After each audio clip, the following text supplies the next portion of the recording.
Emily, I'm sure you'll need time to think. No, she said, her voice stronger than she'd expected. I'll do it. Professor Carter grinned, a spark of approval in his eyes. Good choice. Mr. Harrison's face twisted as if he'd bitten into something sour, but he said nothing. Emily tightened her grip on the card. For the first time in her life, she wasn't invisible. She was undeniable. The bell rang, shattering the tension, but no one moved. The classroom buzzed with energy, students exchanging glances between Emily, Professor Carter, and Mr. Harrison. It was as if they'd witnessed a seismic shift, a quiet girl rewriting her own story in real time. Emily stood slowly, feeling the weight of every gaze on her. For years, she'd kept her head down, surviving in the margins. Now, she was at the center of something bigger than herself. As she gathered her books, Mr. Harrison stepped closer, his voice low but firm. Emily, he said, forcing a smile that didn't reach his eyes, I hope you understand this is a big decision. You wouldn't want to get your hopes up over something unrealistic. She met his gaze, her hands tightening around her notebook. The same man who'd mocked her just minutes ago was now trying to plant seeds of doubt. Professor Carter stepped forward, his presence towering over the teacher. The only thing unrealistic here, he said, his tone cutting, is an educator underestimating his own student. Mr. Harrison's jaw clenched, but he held his tongue. Without another word, he turned and stormed out of the room, his footsteps echoing down the hall. Emily exhaled, realizing she'd been holding her breath. Professor Carter gave her an encouraging nod. Be ready next week, he said. It won't be easy, but something tells me you're no stranger to challenges. Emily nodded, her voice quiet but resolute. I am. As she stepped out of the classroom, students swarmed around her. Jake was the first to reach her, his grin wide. Yo, Emily, that was insane, he said. You totally showed him up. Another girl, Chloe, chimed in, her eyes bright with awe. I had no idea you were that smart. Neither did I, Emily admitted, a small smile tugging at her lips. For the first time, people weren't just looking at her, they were seeing her. But as she walked through the crowded hallway, the excitement began to mingle with something else, doubt. Was she really ready for this? A scholarship, a future at a top university, it sounded like a dream meant for someone else, not the girl who'd spent her life blending into the background. Then she remembered Mr. Harrison's smirk, the way he'd looked at her like she was nothing more than a punching bag for his ego. The doubt burned away, replaced by a quiet fire. This wasn't just about a test anymore. It was about proving something, to herself, to him, to everyone who'd ever written her off. She glanced down at the business card in her hand. 1 week. She had 1 week to change everything. The days that followed blurred into a haze of numbers and sleepless nights. Emily barely left her room, her small wooden desk cluttered with textbooks, scratch paper, and half-empty mugs of coffee. Every night, she sat hunched over her work, solving equations until her vision swam and the numbers danced before her eyes. It wasn't just about impressing Professor Carter or proving Mr. Harrison wrong anymore, it was about rewriting the narrative others had imposed on her before she'd even had a chance to speak.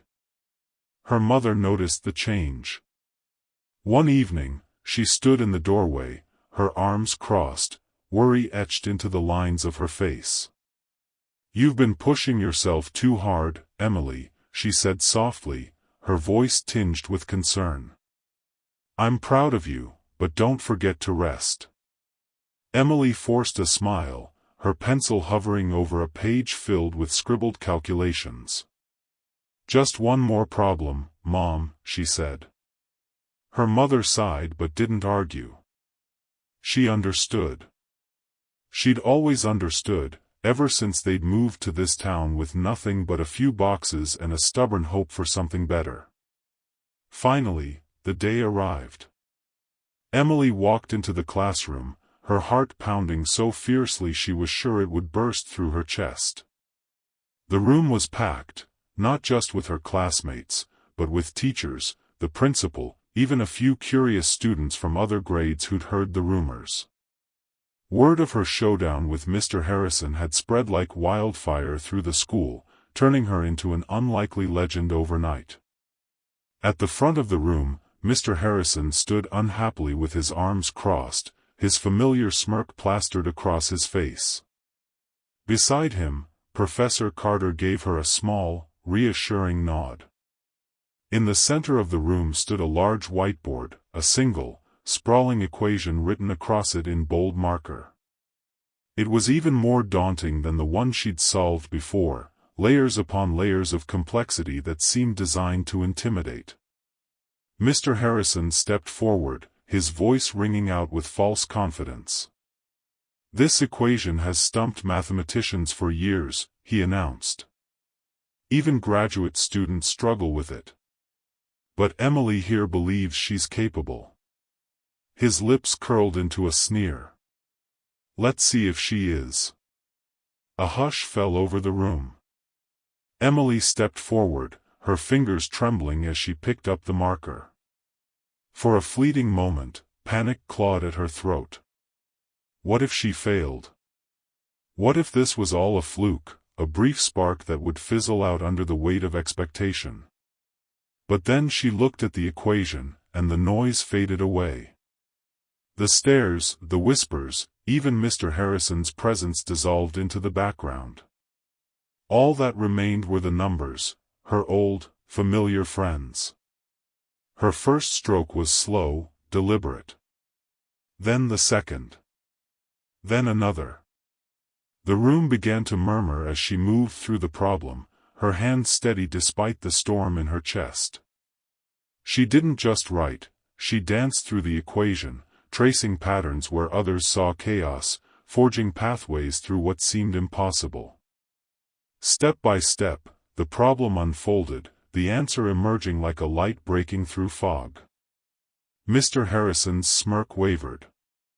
Professor Carter leaned forward, his eyes widening with realization. And then, with a final flourish, Emily set the marker down. Silence swallowed the room. The answer sat there, clear and irrefutable. Someone gasped. Then chaos erupted. Students leapt to their feet, phones flashing as they snapped pictures.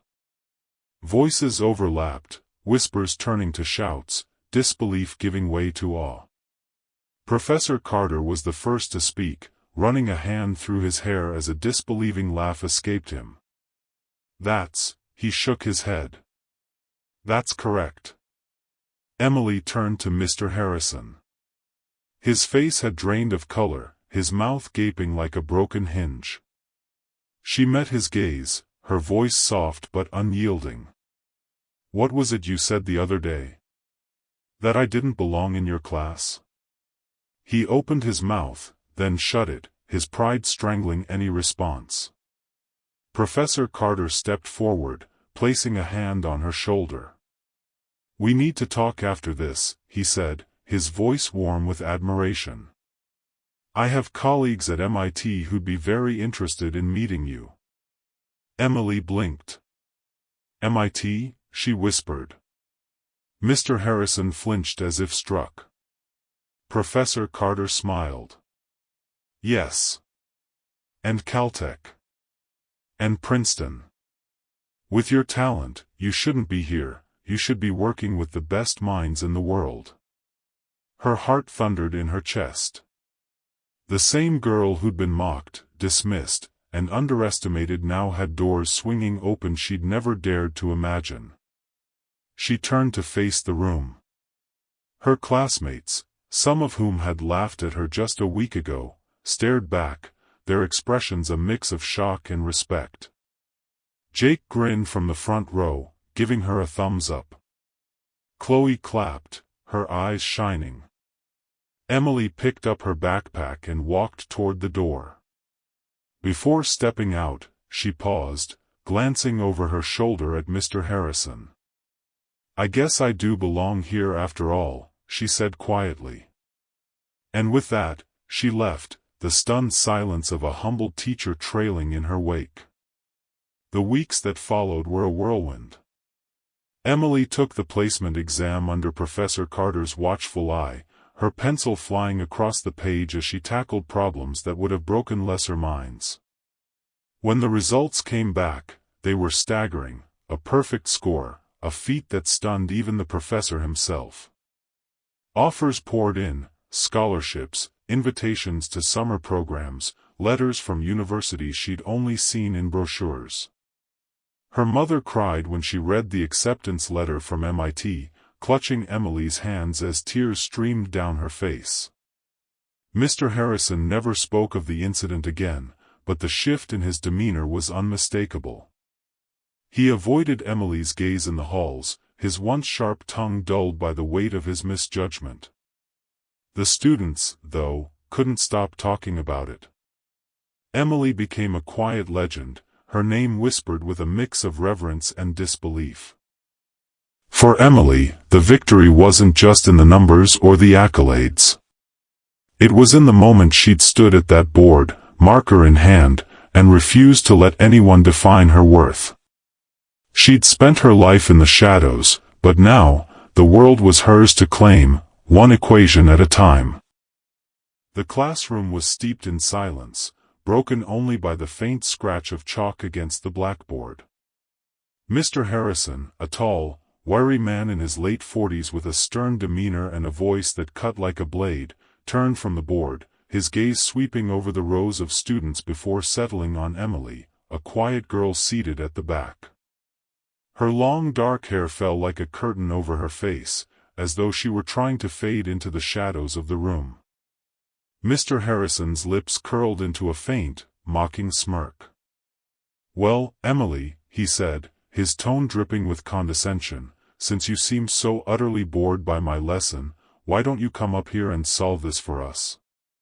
He stepped aside with a flourish, revealing a sprawling, complex equation scrawled across the board, exponents, variables, and fractions tangled together in a way that made even the brightest students in the room shift uncomfortably in their seats. It was the kind of problem that belonged in a university lecture hall, not a high school classroom. Emily froze. Her hands, hidden beneath the desk, clenched into tight fists. She wasn't bored, she was simply used to being overlooked, her presence reduced to a whisper in the noisy chaos of the school day. Her stomach twisted into knots as every pair of eyes in the room turned toward her. A few students snickered, their muffled laughter rippling through the air. Others whispered to their neighbors, their voices low but sharp enough to sting. "Come on now, don't be shy," Mr. Harrison taunted, crossing his arms over his chest. "Or is this little puzzle too much for you?" His words were laced with mockery, and the snickers grew louder. Emily's heart pounded in her chest, a frantic drumbeat echoing in her ears. She knew exactly what this was, a trap. He didn't expect her to solve it. He wanted her to stumble, to fail spectacularly in front of everyone, to prove some unspoken point he'd already decided about her. She took a deep breath, the air catching in her throat, and stood up. Her movements were slow, deliberate, as if she were walking through molasses. The weight of the room's attention pressed down on her shoulders, but she kept her eyes fixed on the board ahead. The equation loomed like a mountain, intimidating, chaotic, a mess of numbers and symbols that seemed designed to confuse. But as she reached the front of the room, something shifted inside her. Her mind, usually so quiet and restrained, began to hum. Mr. Harrison leaned against his desk, his smirk widening. "Go ahead, then. We don't have all day." Emily picked up the chalk, her fingers tightening around its smooth surface. The truth was, she had always loved math. Numbers were her refuge, a world where rules made sense and answers were absolute, unlike the unpredictable swirl of people and their judgments. She'd spent countless nights poring over textbooks borrowed from the library, solving problems far beyond her grade level, but she'd never had the chance, or the courage, to show it. Until now. The moment the chalk touched the board, the room seemed to hold its breath. She didn't hesitate. Step by step, she began to unravel the equation, her hand moving with a quiet confidence that belied the trembling in her legs. She broke it down methodically, simplifying the exponents, isolating the variables, working through the fractions with a precision that silenced the snickers one by one. The whispers faded. Mr. Harrison's smirk twitched, then faltered. By the time she wrote the final answer, the classroom was utterly still. Emily set the chalk down with a soft clink and turned to face her teacher. Her voice, steady despite the storm raging inside her, cut through the silence. "Is that all?" Mr. Harrison blinked, his mouth opening and closing like a fish gasping for air. He stepped closer to the board, his eyes darting over her work, searching desperately for a mistake. There had to be one. A girl like Emily, quiet, unassuming, the kind he'd dismissed as average at best, couldn't possibly have solved something this advanced. But the numbers stared back at him, undeniable and correct. A nervous chuckle escaped his lips. "Well," he muttered, grabbing an eraser, "a lucky guess, I suppose. Let's try another one." Emily crossed her arms, her chin lifting slightly. "There's no luck in math, sir. It's either right or wrong. And that," she nodded toward the board, "is right." The class erupted. Some students gasped, their eyes wide with disbelief. Others laughed, but this time the sound was directed at Mr. Harrison, not Emily. A boy in the front row, Jake, leaned forward in his seat. "Wait, hold up, that was actually right," he said, his voice a mix of shock and admiration. Before Mr. Harrison could muster a response, another voice cut through the tension. "That was more than right." The words came from the doorway, where a tall man in a crisp gray suit stood with his arms crossed. His expression was unreadable, but his sharp eyes were fixed on Emily. Mr. Harrison stiffened, his face paling. "Professor Carter," he stammered, "I didn't realize you'd arrived." Emily frowned, her brow furrowing. "Who?" Professor Carter stepped into the room, his polished shoes clicking against the tiled floor. "I came to discuss the regional academic competition," he said, his voice calm but commanding. "But now I'm far more interested in this." He gestured toward the board, then turned his gaze to Emily. "Tell me, young lady, do you often solve equations like these?" Emily's fingers tightened around the hem of her sweater. I just like numbers," she admitted, her voice barely above a whisper. The professor studied her for a moment, his eyes narrowing as if he were piecing together a puzzle. Then he turned to Mr. Harrison. "And you thought she couldn't do it?" Mr. Harrison shifted uncomfortably, his hands fidgeting at his sides.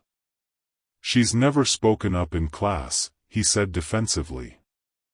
"I had no idea." "That's because you never asked," Professor Carter interrupted, his tone sharp but measured.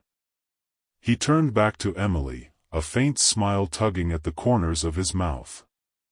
"How would you like to take a real test? One that might change your life?" Emily's breath caught in her throat. The entire class seemed to hold theirs, the air thick with anticipation. Mr. Harrison's face flushed an odd shade of red, but he said nothing. A real test? What did that even mean? She glanced at Professor Carter, then at her teacher, whose smug confidence had evaporated like mist in the sun. "What kind of test?" she asked finally, her voice steady despite the tremor in her hands. Professor Carter's smile widened slightly, as if he appreciated her curiosity. "One that isn't about proving yourself to a single teacher," he said, "but to the world." The room buzzed with whispers. Jake leaned over his desk, his eyes wide. "Yo, what is happening right now?" he muttered to the girl next to him. Professor Carter ignored the murmurs, his focus unwavering. "I'm a recruiter for the National Mathematics Scholars Program," he explained. "We search for untapped talent, students with the potential to change the world, but who haven't been given the right opportunity." He nodded toward the board. "That equation wasn't meant for high school students. It's an advanced university-level problem, and you solved it in minutes." Emily swallowed hard. She knew she was good at math, better than good, even, but she'd never thought of herself as exceptional. Numbers had always been her escape, a quiet corner of her mind where she could hide from the world's expectations. Now, that corner was being dragged into the spotlight, and everyone was looking at her differently. She glanced at Mr. Harrison again. He was staring at Professor Carter, his jaw tight, as if he wished he could will the man out of existence. "With all due respect, Professor," Mr. Harrison said through gritted teeth, "I don't think she's ready for something like this." She's exactly the kind of student we're looking for," Professor Carter cut in, his voice calm but firm. "And whether or not you saw her potential is irrelevant." Emily's fingers curled into fists at her sides. A rush of emotions, excitement, fear, defiance, surged through her, making her pulse race. Professor Carter pulled a business card from his pocket and placed it on her desk. "This is my contact information," he said. "I want you to take a placement exam next week. If you pass, you'll be eligible for a scholarship to one of the top universities in the country." The class erupted again, the word "scholarship" igniting a firestorm of chatter. A scholarship?